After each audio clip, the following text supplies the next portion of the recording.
ભાઈ એક એવો ડાર્ક રૂમ છે જ્યાં નેગેટિવ પ્રક્રિયા ચાલે છે. આ વાત પરથી હું એક ટૂંકી વાર્તા કહીશ કે એક હતો રાજકુમાર. ગુરુ પાસે યુદ્ધ વિદ્યા શીખવા ગયો. ગુરુએ વર્ષોની આકરી તાલીમ પછી તેને 5 આયુધોમાં નિષ્ણાંત બનાવ્યો: તીર કમાન, તલવાર, ખંજર, ભાલો અને ગદા.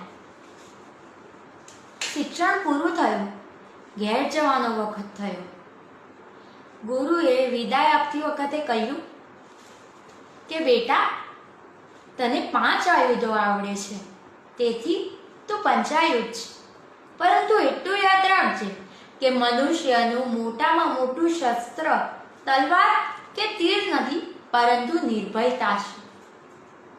તારી પાસે લાખો શસ્ત્રો હશે, પરંતુ અભય નામનું શસ્ત્ર ના હશે તો તું હારેલો જ છો. અને કોઈ સંજોગો વશાત તારા શસ્ત્રો પાછા પડે તો આ અભય નામનું શસ્ત્ર તારા પાસે હશે તો તું જીતેલો જ છો.